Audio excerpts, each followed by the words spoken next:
이 잠버릇? 몸 망가집니다. 건강을 해치는 잠버릇 5가지. 여러분은 하루 중 몇 시간을 잠자리에서 보내시나요? 대부분의 사람들이 하루 중 약 3분의 1, 즉 7, 8시간을 잠들어 있는 상태로 보내죠. 그런데 이렇게 긴 시간 동안 우리가 무의식적으로 하는 행동들이 건강에 엄청난 영향을 미친다는 사실 알고 계셨나요? 많은 사람들이 잠만 푹 자면 건강해진다고 생각하지만 사실 어떻게 자느냐가 얼마나 자느냐만큼이나 중요해요. 잘못된 잠버릇은 마치 매일 독을 조금씩 마시는 것과 같아요. 당장은 큰 문제가 없어 보이지만 시간이 지나면서 우리 몸을 서서히 망가뜨리고 있는 거죠. 오늘은 우리가 무심코 하고 있는 잠버릇 중에서 특히 건강에 해로운 5가지를 집중적으로 파헤쳐 보려고 해요. 혹시 여러분도 이런 잠버릇을 가지고 있다면 지금부터라도 바꿔보시는 게 좋을 거예요. 건강한 잠이야말로 장수의 진짜 비결이니까요. 첫째, 엎드려 자는 습관을 살펴볼게요. 많은 사람들이 엎드려 자는 걸 편하다고 생각하는데 이건 정말 위험한 잠버릇이에요. 엎드려 자면 우리 몸의 가장 중요한 기둥인 척추가 자연스러운 S자, 곡선을 유지할 수 없게 돼요. 엎드린 자세에서는 머리를 한쪽으로 돌려야 숨을 쉴 수 있잖아요. 이때 목뼈가 한쪽으로 과도하게 비틀리면서 경추에 엄청난 스트레스를 가해요. 마치 고무줄을 한쪽으로 계속 잡아당기는 것과 같은 상황이 밤새도록 지속되는 거예요. 이런 상태가 반복되면 목 디스크나 일자목이 생길 가능성이 높아져요. 또한 엎드린 자세는 허리에도 좋지 않아요. 배가 바닥에 닿으면서 허리가 과도하게 앞으로 굽어지게 되는데 이는 요추에 비정상적인 압력을 가해요. 특히 배가 나온 사람들의 경우 이런 현상이 더욱 심해져서 허리 디스크의 원인이 될 수 있어요. 엎드려 자는 사람들이 자주 호소하는 증상이 바로 자고 일어나면 목이 뻐근하다는 거예요. 이건 밤새도록 목뼈가 부자연스러운 자세를 유지했다는 신호예요. 처음에는 단순한 뻐근함으로 시작하지만 계속 방치하면 만성 목 통증으로 발전할 수 있어요. 더 심각한 문제는 엎드린 자세가 호흡에도 영향을 준다는 거예요. 가슴이 바닥에 눌려서 폐가 완전히 팽창할 수 없게 되거든요. 그래서 엎드려 자는 사람들은 자주 얕은 호흡을 하게 되고 이는 수면의 질을 떨어뜨려요.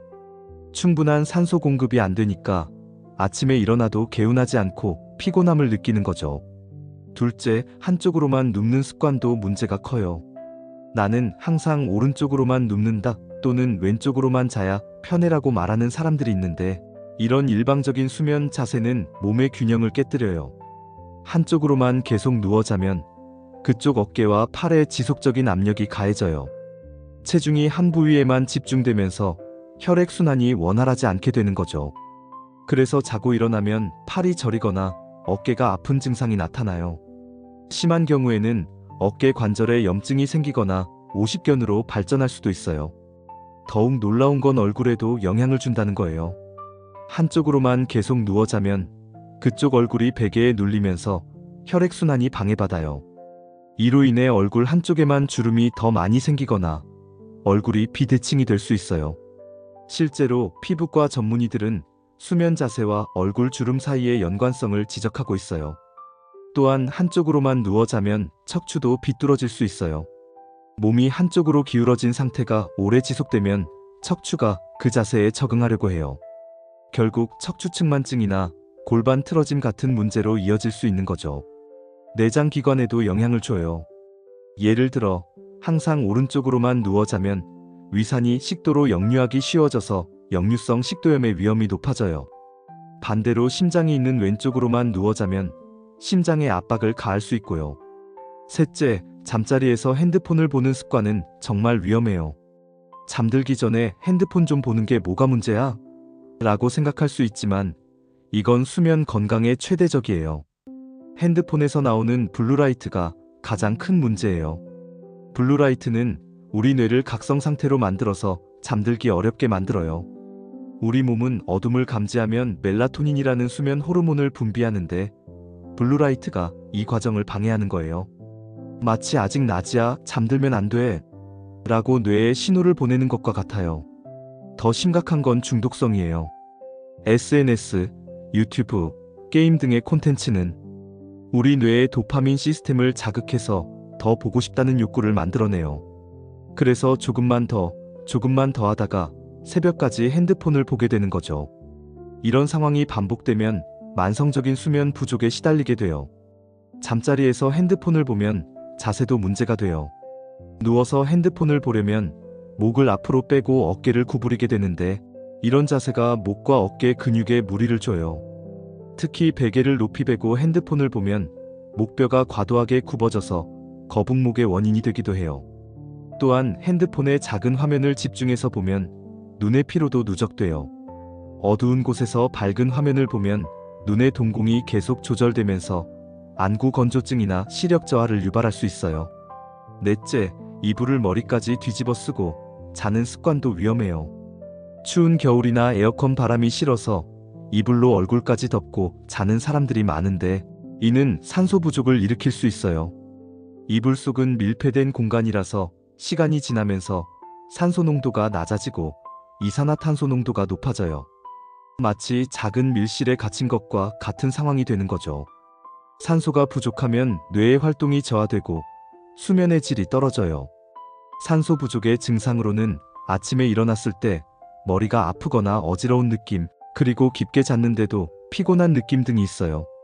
이는 밤새도록 뇌가 충분한 산소를 공급받지 못했기 때문이에요. 또한 이불 속의 습도도 문제가 돼요. 우리가 내쉬는 숨에는 수분이 포함되어 있어서 이불로 얼굴을 덮고 자면 습도가 올라가요. 높은 습도는 세균이나 곰팡이가 번식하기 좋은 환경을 만들어서 호흡기 질환의 위험을 높일 수 있어요. 특히 알레르기가 있는 사람들은 더욱 주의해야 해요. 이불 속의 높은 습도와 온도는 진드기가 번식하기 좋은 환경이거든요. 진드기는 알레르기성 비염이나 천식의 주요 원인 중 하나예요. 다섯째, 이를 갈거나 코를 고는 습관은 단순한 잠버릇이 아니라 건강상의 신호일 수 있어요. 이갈이는 생각보다 심각한 문제예요. 자는 동안 무의식적으로 치아를 갈면서 엄청난 압력이 가해지는데 이는 치아를 서서히 마모시켜요. 심한 경우에는 치아가 부러지거나 금이 갈 수도 있어요. 또한 턱관절에도 무리를 줘서 턱관절 장애를 유발할 수 있어요. 이갈이의 원인은 다양해요. 스트레스, 수면장애, 카페인 과다 섭취, 치아의 부정교합 등이 있어요. 특히 현대인들의 경우 스트레스로 인한 이갈이가 많아지고 있어요. 낮에 받은 스트레스가 밤에 이갈이로 나타나는 거죠. 코골이도 마찬가지로 단순한 소음 문제가 아니에요. 코골이는 수면 중에 기도가 좁아져서 발생하는 현상인데 심한 경우에는 수면무호흡증으로 이어질 수 있어요. 수면무호흡증은 잠들어 있는 동안 호흡이 일시적으로 멈추는 질환으로 심장질환이나 뇌졸중의 위험을 높여요. 코골이를 하는 사람들은 밤새도록 산소 공급이 불충분해서 깊은 잠을 잘 수 없어요. 그래서 아침에 일어나도 피곤하고 낮에 졸음이 쏟아지는 경우가 많아요. 이는 업무 효율성 저하나 교통사고 위험 증가로 이어질 수 있어요. 또한 코골이는 가족들의 수면에도 영향을 줘요. 배우자나 가족들이 코골이 소리 때문에 잠을 제대로 못 자게 되면 가족 전체의 건강에 문제가 생길 수 있어요. 그럼 이제 이런 나쁜 잠버릇들을 어떻게 고칠 수 있는지 알아볼까요? 엎드려 자는 습관을 고치려면 옆으로 누워 자는 연습을 해보세요. 베개를 다리 사이에 끼워서 척추의 정렬을 맞춰주는 것도 좋은 방법이에요. 처음에는 어색할 수 있지만 2-3주 정도 지나면 새로운 자세에 적응할 수 있어요. 한쪽으로만 눕는 습관을 고치려면 의식적으로 양쪽을 번갈아가며 눕는 연습을 해보세요. 베개의 높이도 조절해서 어느 쪽으로 누워도 목과 척추가 일직선이 되도록 맞춰주세요. 핸드폰 사용을 줄이려면 잠들기 1시간 전부터는 모든 전자기기를 멀리하는 디지털 디톡스 시간을 만들어 보세요. 대신 책을 읽거나 명상, 가벼운 스트레칭 같은 활동으로 대체하는 거예요. 이불로 얼굴을 덮는 습관을 고치려면 실내 온도를 적절히 조절하고 목 부분까지만 이불을 덮는 연습을 해보세요. 필요하다면 수면용 마스크를 사용하는 것도 좋은 방법이에요. 이갈이나 코골이 같은 경우에는 전문의와 상담하는 것이 가장 좋아요. 이갈이의 경우 마우스피스를 착용하거나 스트레스 관리를 통해 개선할 수 있고, 코골이의 경우 수면다원 검사를 통해 정확한 원인을 파악한 후 치료할 수 있어요. 무엇보다 중요한 건 좋은 수면 환경을 만드는 거예요. 침실은 어둡고 조용하며 시원하게 유지하고 편안한 매트리스와 베개를 사용하세요. 규칙적인 수면 패턴을 유지하는 것도 중요해요. 잠버릇을 바꾸는 건 쉽지 않은 일이에요. 하지만 건강한 수면은 건강한 삶의 기초예요. 우리가 자는 동안 몸은 회복되고 재생되는데 잘못된 잠버릇은 이런 자연스러운 회복 과정을 방해해요. 오늘 밤부터라도 자신의 잠버릇을 점검해 보세요. 혹시 이 중에 해당하는 게 있다면 조금씩이라도 바꿔나가려고 노력해 보세요. 건강한 잠이야말로 건강한 내일을 만드는 가장 확실한 방법이니까요. 잠은 선택이 아니라 필수예요. 그리고 어떻게 자느냐는 우리의 건강과 직결되는 중요한 문제예요. 오늘 밤부터 여러분의 수면 건강을 위해 작은 변화라도 시작해 보시길 바라요. 건강한 잠이 바로 장수의 진정한 비결이니까요.